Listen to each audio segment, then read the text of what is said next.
Today we have a LeMond Buenos Aires steel frame. That's a Reynolds 853 tubing, which anybody's in the steel, this is what you're looking for.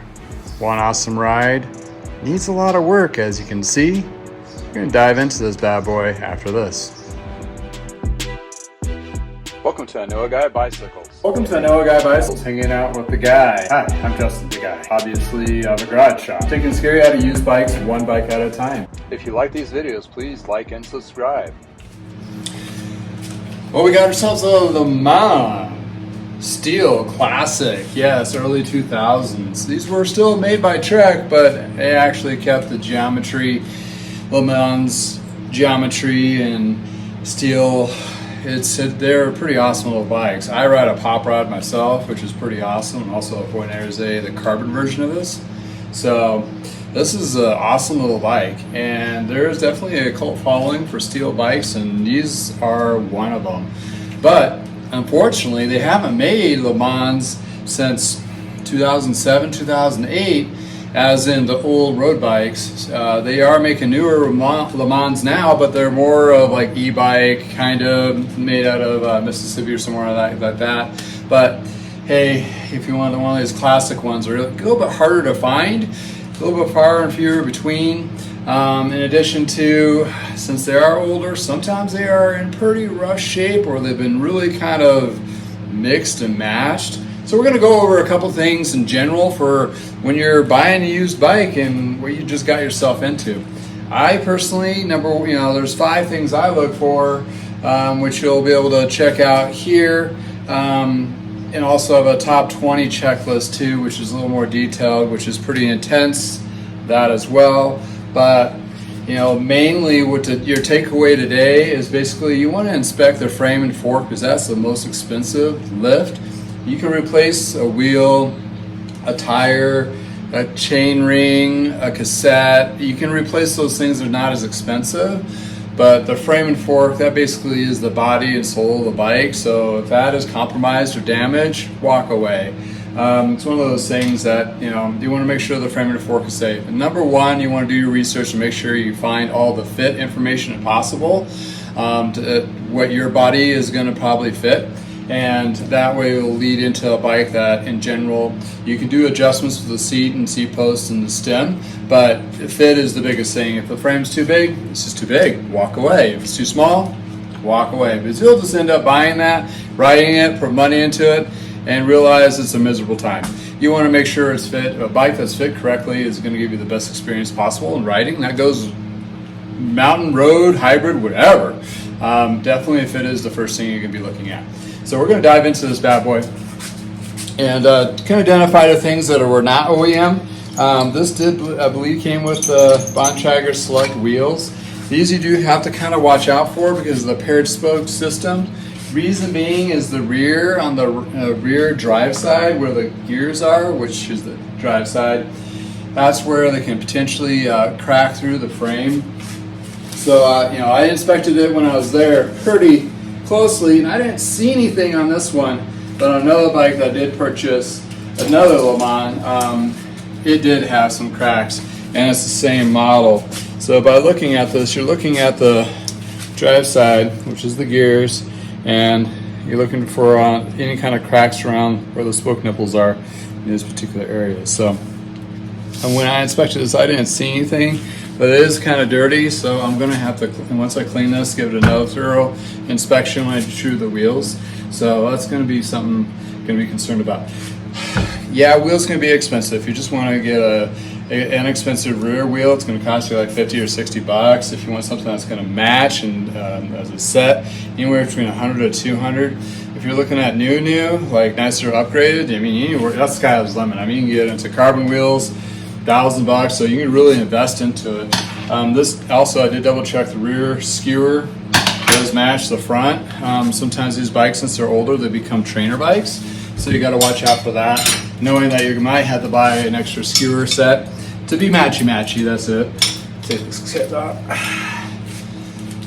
So Also, you probably noticed I still have the cassette protector, so I usually take those off, and I'm going to show you why.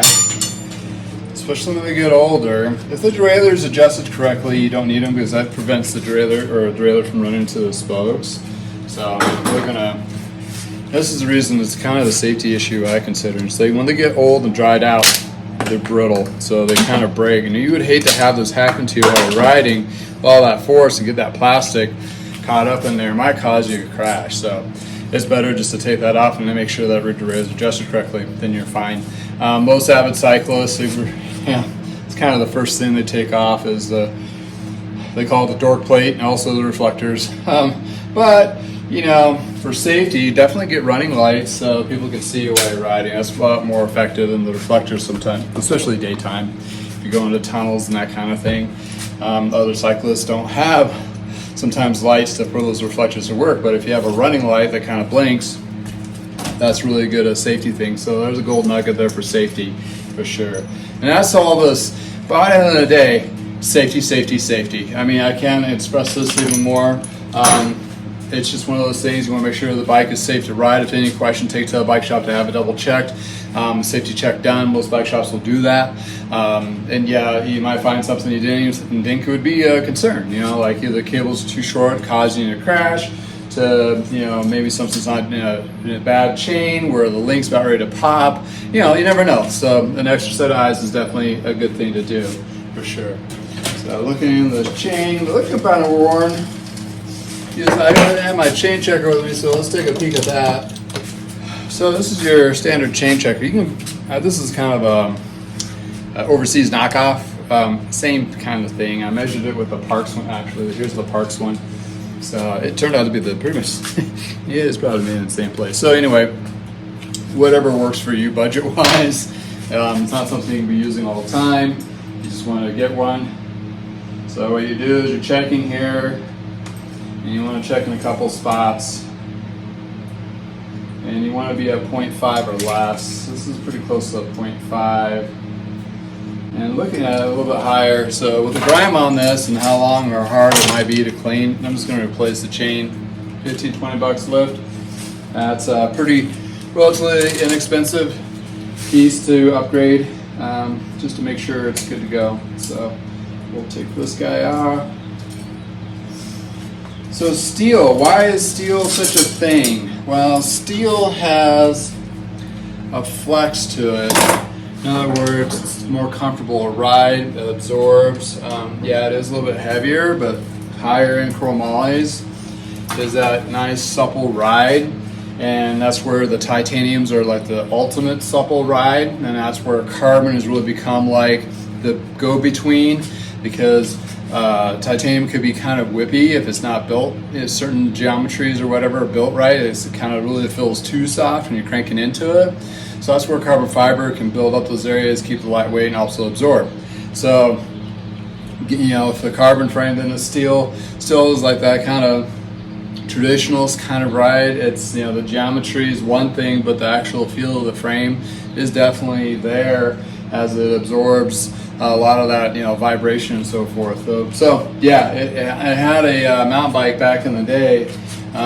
It was a Mongoose of all brands. Now they've been muddled into department store. But back in the day, a Mongoose was a high-end bike line, and they had a Ritchie chromoly tubing Pro SX Team Pro or something like that.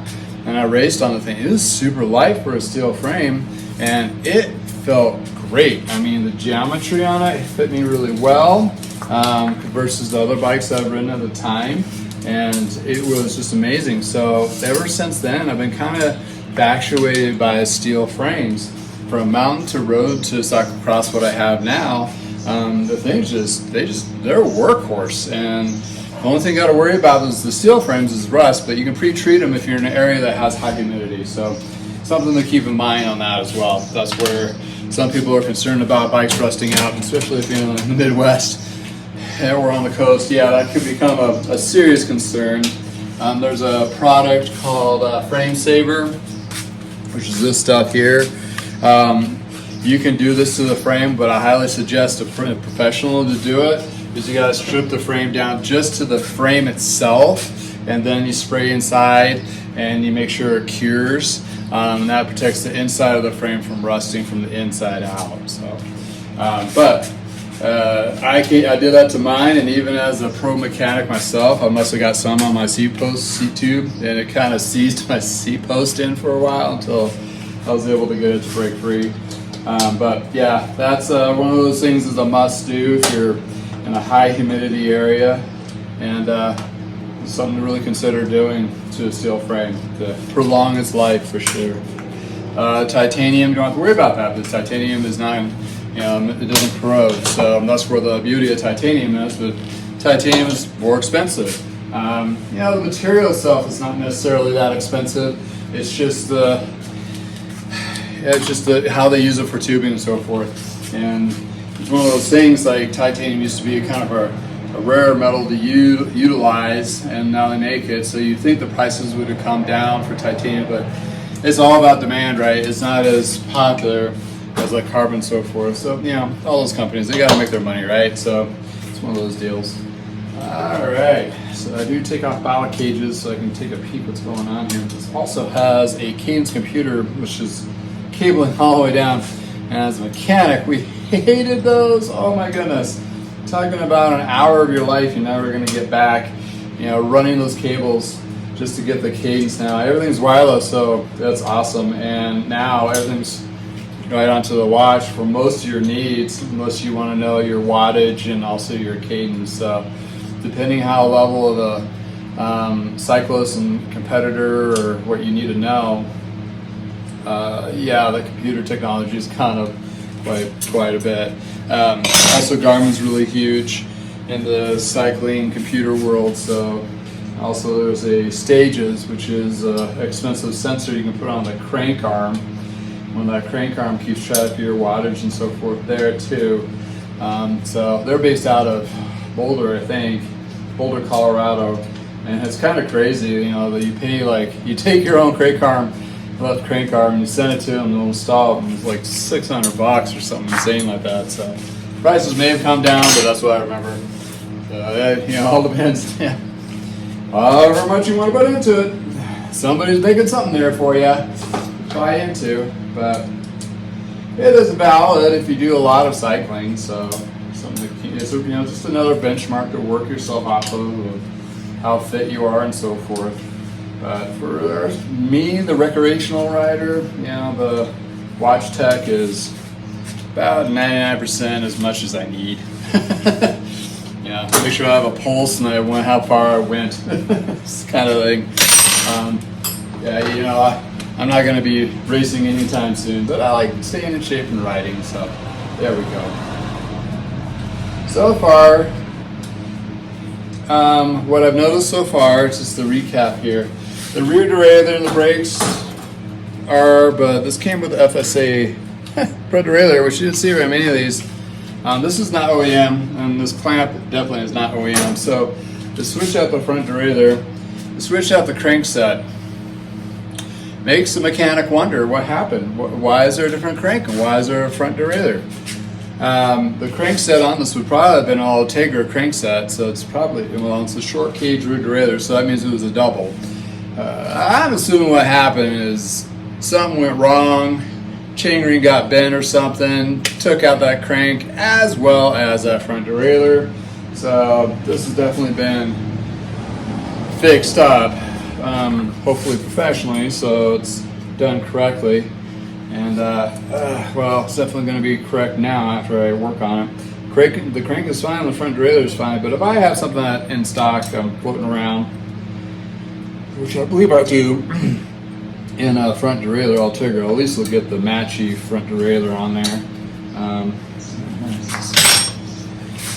Sometimes you get a lot of gunk in here, so because of the wheel and the sprays up, you can kind of see where this can get kind of sticky. This part. Oh, come on. There we go. Push that out the other side. Alright. trick is sometimes you just take your Allen and I'm gonna have to fuss with that later. Get that out. So let's take these cranks off, and they are not self-extracting. So these are a 3-piece crank, kind of loose. So why I question that is us bike mechanics, we know we need to torque these things down, and if they're just kind of light, that means this person probably worked on it himself. As my dad would call it, shady tree mechanics. And oh, that was kind of soft too, so good thing I'm working on it, because that means it's not a square taper, it's that spline type of thing, which is fine, but what's going to happen is it'll eventually work itself off loose, and if that crank came off on you while you're riding, that's a horrible situation. And this is the Ritchie Pro crankset, which is pretty cool. Like I talked about, Ritchie made tubing. They also make their own bikes, high-end kind of chromoly type stuff, kind of like the LeMond version of steel. But LeMond only did road bikes. Ritchie did mountain and road, and he is one of the grandpappies of mountain biking as well, out there with Gary Fisher. So he's been around beyond a coon's age. Oh, I don't know if that's appropriate to say or not, but we'll say. So what we're going to look for is make sure those spline teeth are not buggered up, because it was not super tight. I mean, it wasn't loose per se, but when I clean that out, I'm going to be making sure those are clean.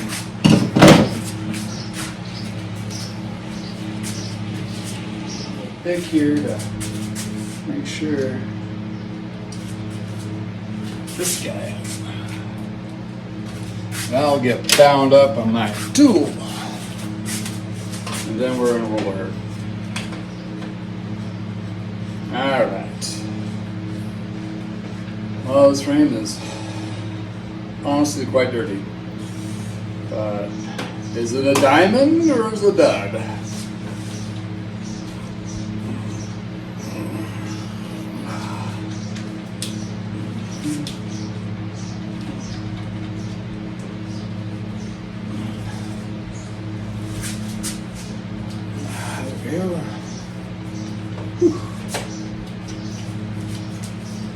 All right, we're at that stage. Let's start taking a look at it.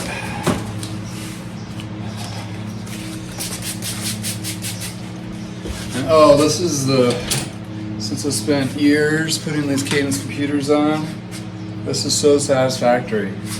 Satisfaction just to cut these things off. Like, just take some snips. Oh yeah. All these 100 zip ties that you have to put on just to get them to line up on the crank arm.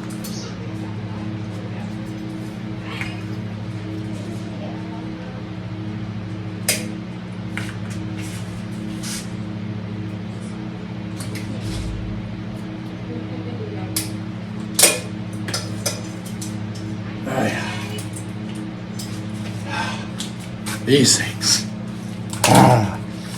Go where you belong. Trash. I know, there's probably some people out there, save the Cadence computer. So when you're cleaning these, you want to go by tube by tube. So I'm doing the down tube first, inspecting, checking the bottom bracket. Then I go into the chainstay. There's no specific order, I'm just going through each one, and I'm feeling for dinged chips and things that may just stand out.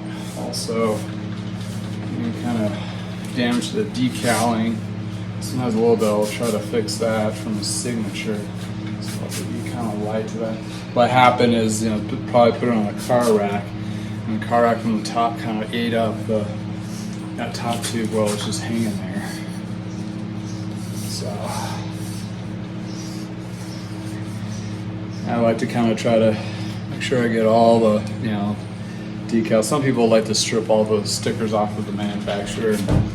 I try not to buy bikes that have all those missing. Try to get something that has more complete kit.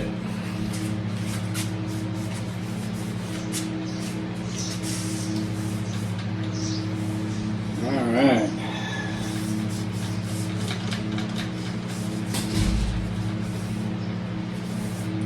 We are looking pretty good in the last spot. Well, check the other side. Flip it over. And there are some scratches and so forth, and this particular LeMond had pretty thin paint, so it's not so much I can work with material or paint wise. I can definitely clean it up to make it less of an issue and maybe less noticeable, but it's not going to completely disappear like on some paint jobs. But I can definitely make it look a lot better, and the current paint that's on there, I can definitely restore that so it'll stay longer, clean up all those things. And let's check underneath. So you can see here where those car kind of clamped onto. Double check the seat stays, make sure they're intact. No cracks or rust or damage or dings. Seat stays here. All right. Well, here's our LeMond steel Buenos Aires. Not saying that right. Reynolds tubing. Definitely going to get this thing back to shape as good as it's going to be, but I think this is going to clean up really well, and it's going to be an awesome bike for somebody just getting into road riding. Doesn't like the feel of steel out there. Well, I'm just diving into this. This is the beginning, but here, check out these videos of the pictures of what I just did after this.